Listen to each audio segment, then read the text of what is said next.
Good morning. Welcome to this lovely late spring sunny morning. I'm here today to give this traditional garden pond its annual spring maintenance. So I'm going to service the filters, back out all the sludge. Plants look pretty tidy, but might give them an extra tidy up. And then after that I'm going to treat the pond with some blanketweed treatment, because there's a little bit of nuisance algae growing. Just want to control that before it gets that bit out of hand. If we treat it now, then it'll be fine for the rest of the season. So I'm going to crack on. First job, drain the water down so I can access the fish and the plants and the filters. Service the filters, change UVs, clean sponges, clean nozzles. And then also feed, put some fertiliser tablets in the lilies just to give them a bit of a kickstart for the rest of the season. So I'm Mark from Cloud Sea Aquatics. Thank you for watching. This pond runs on two of these oase filtral 9000s in-pond filters, which are good bits of kit, but I think they're struggling with this number of fish now.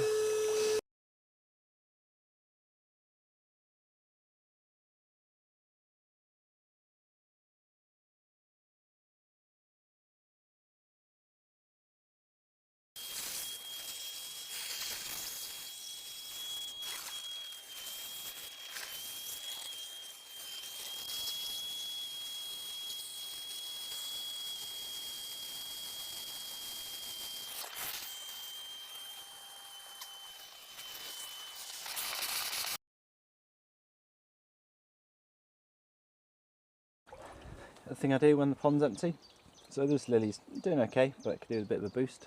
So I add these 12-month slow release fertiliser tablets. So you simply make a hole where the roots are. I actually use a screwdriver because it's quite solid in there, and poke it all the way down to where the roots are. These are aquascape ones, so these are aquascape 12-month these are aquascape 12-month fertiliser capsules.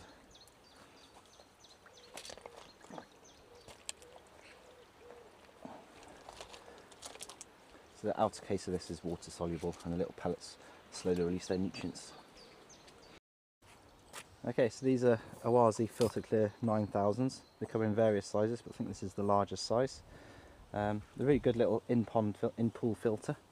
So the water goes in through the top, through the filter system, and out through the top of the nozzle here. So you can put fountain heads on it, or this customer's taken the spray nozzle off and just has a simple jet of water. To service it, all you do is open up the 4 clips.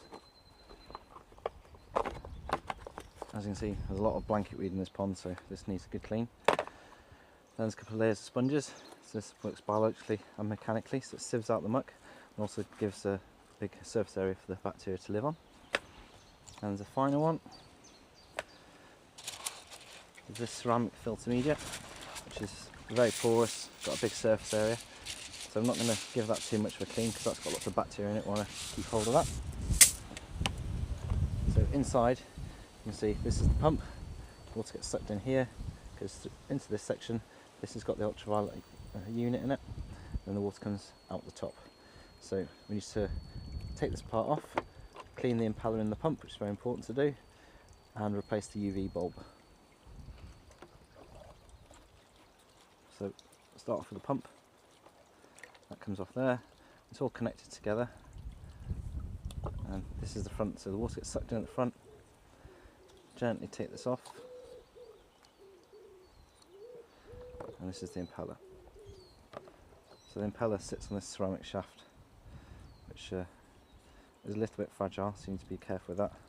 And also there's some little washers and things in here, so we need to make sure we don't lose anything. I find this a bit fiddly to do with gloves on, so I'm going to take them off.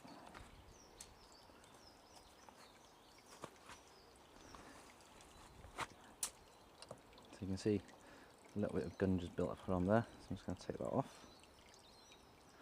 This actually comes out of this bit here. I'm just going to leave it on for now. This is the impeller, that just pulls out. So I'm just going to give it a quick clean with my fingers, it's not too dirty. The impeller will get worn over time. If you see any grooves on here, or the blades are loose, then replace the impeller. So if you replace the impeller frequently, the pump won't get worn. And inside there, I just give it a bit of a clean out with either a brush or my finger or a bit of a glove. It's actually quite clean in there. So that pops back in there. It slides down. There's a little bayonet fitting, so you just push it down, click it back into place. So, now for the ultraviolet bulb, so you can take this bit off.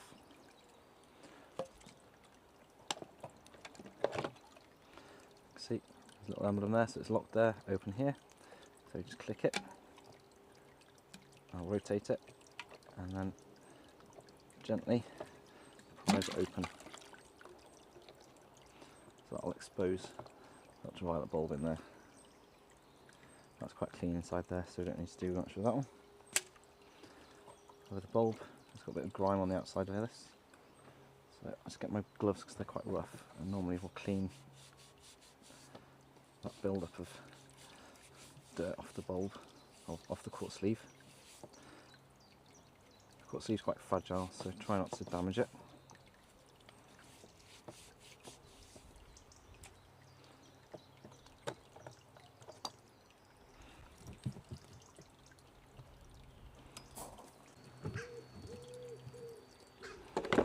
Right, so we need to get out that UV bulb in there.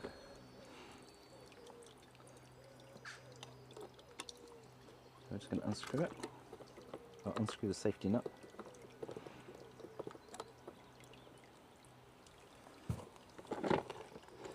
And firmly hold the base and rotate the nuts. Right, a bit more.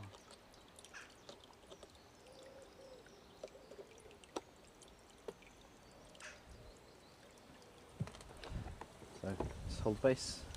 Unscrew the safety, let's hold the base and unscrew the locking nut. Take it off, put it on the safe. Now we need to remove the quartz sleeve. So this is held in with a little O-ring here. So you don't want to just pull it straight out, so firmly hold the glass quartz sleeve and the base unit and twist it, and that will normally release it without damaging it. There we go. So you see, put that somewhere safe where it's not going to get damaged, and then we can take the bulb out.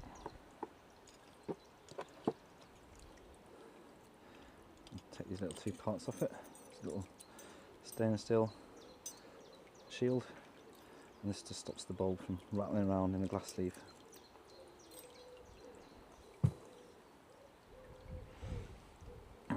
So this model uses a Philips or an oase 13 watt PL bulb. So I've got a set of the oase replacement bulbs here.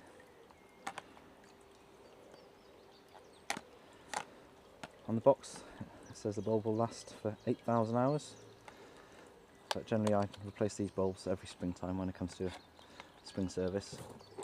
So it's nice and clean inside there. So ideally you shouldn't really hold the glass sleeve, so push that down so it clicks in, firmly push down so it clicks in, but you do have to be a little bit careful because they are quite fragile.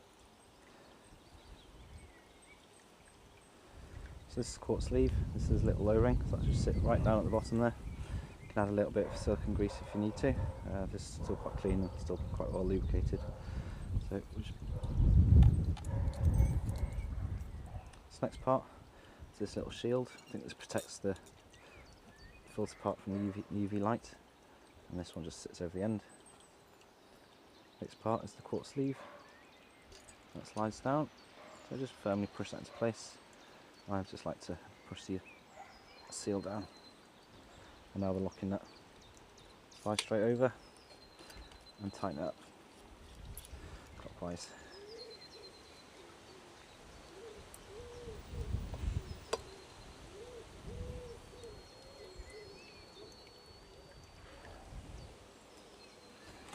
And we'll just use a Phillips screwdriver.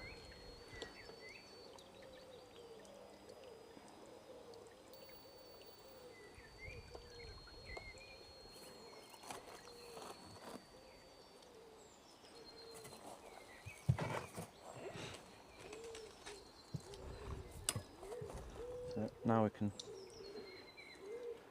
put the ballast unit straight back in the housing, so that just slides over. If you line it up with the unlocked logo and twist it,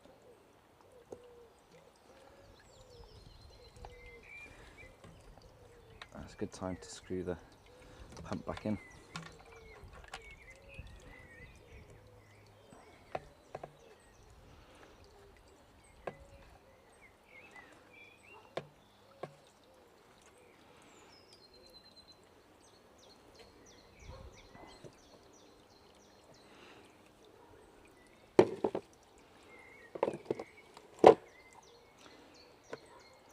So that just sits back in the base, all lines up nicely. The pump just sits here. Put the little rubber glands through the hole there.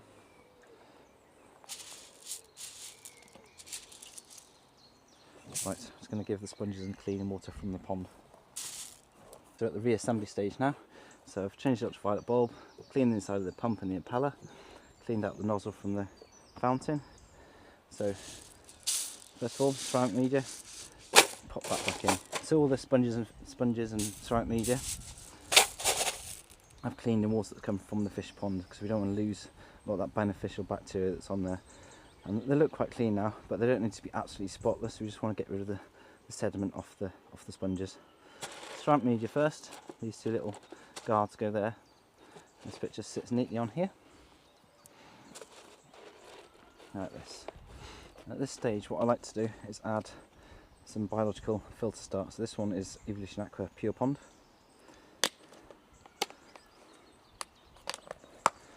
So these are little round balls of jelly, highly concentrated bacteria, which will kickstart the biological processes in the filter. So these filters aren't brand new, they're already mature, but it's quite early in the season. So if I pop these in, it's really going to help the pond get a natural balance a lot faster. So all I do, I don't measure them, but I just put in a handful in both filters. So roughly a handful like this. Well, obviously they bounce everywhere, but that'll be fine. So these will slowly dissolve into the water, into the sponges, and kickstart the whole biological process off, and it'll actually clear the pond very quickly. Next goes on the core sponges. This one's actually older than this one, but still in perfectly good condition. This is actually the little viewing window, so when it's in the pond and turned on, you'll see the blue light that comes off the ultraviolet bulb on here. And then put the cover straight on. So push it down, put little clips on.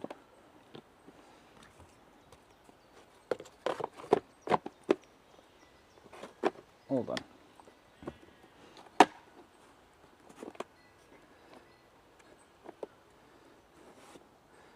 So with these kind of filters, you should change the ultraviolet bulb once a year.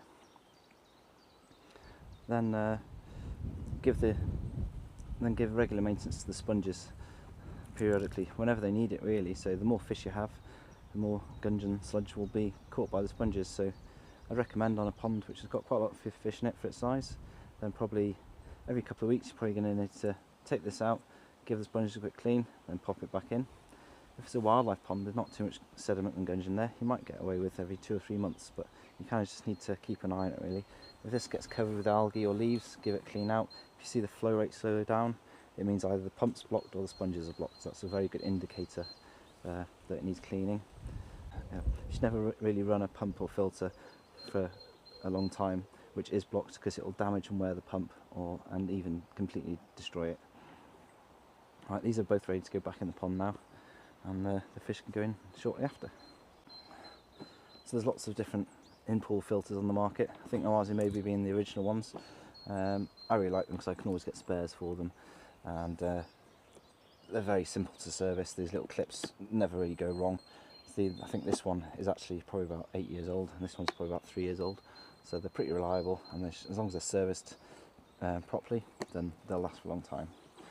So the disadvantage with in-pool filters is that it sits in the pond, so you have to lean in and lift it out, and they can be quite heavy when they're full of sludge, so that's one thing to consider. And the size of them as well. They can only cope with so much fish waste. So they're designed for small to medium ponds, traditional garden ponds with not too many fish, and then they're a really good option, and they're reasonably economical to buy and quite cheap to run as well. They don't use much power. If you have a lot of fish or a slightly bigger pond, or you feed your fish, or you've got things like carp or koi in there, some sort of external filtration like a pressurized filter or a box filter is definitely the way to go, because these won't cope with it. Or as in this pond, there isn't really anywhere to put an external filter, so we've doubled up. We've got 2 of these filters in here, and that seems to work really well. So it's simply a case of lowering them back in the pond. When you clean them, they tend to fill up with the water, fill up with air. So when you clean them, they tend to fill up there and float around. So you might need just to push them down to make them sink. Blanketweed now. So I filled my bucket up with some water from the pond. And this is the blanketweed treatment I'm going to use today. So it's the cloverleaf all-season blanketweed treatment. The all-season one you can use in lower temperatures. The standard one, I think it needs to be above 10 degrees. So this is my go-to in the springtime. So it's very, very simple to use. Basically, we measure out the dosage. So each little cup will treat 400 litres. Put that into the water, mix it around, and then disperse it around the pond. So I know this pond is 10,000 litres, so I'm going to put 10,000 into my calculator, and I'm going to divide it by 400, because that's how much each little cup will dose, and that gives me 25. So I need to add 25 cups blanketweed treatment to the water.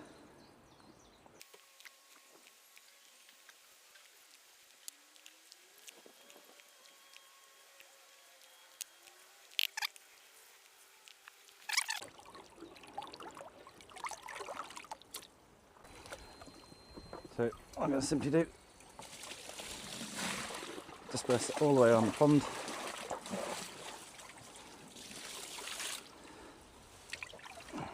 In the instructions it tells you to pour it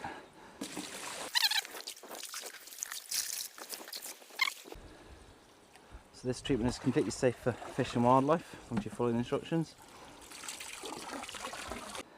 Will turn the water murky probably for 2 or 3 days, and after that it will clear. So a quick recap, things that cause the blanketweed: feeding your fish lots and lots of food, nutrients and sediment in the pond, which causes organic waste and phosphate and nitrate to build up in the water, and also there's nutrients, phosphate and nitrate in tap water too, so if you're having to top up your pond regularly, that can cause algae blooms as well. So the best ways to combat it: reduce your feeding, use a good quality fish food. A lot of the koi pellets, but maybe the staple pellets rather than the high growth ones, are much better than the cheaper sticks.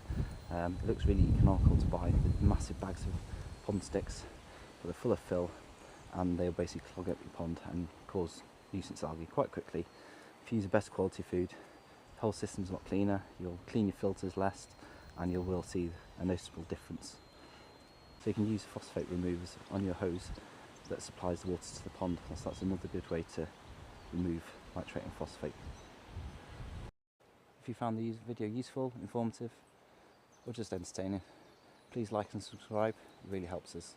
Also leave a link in the description for any products that may have used today if you need to purchase anything. Thank you.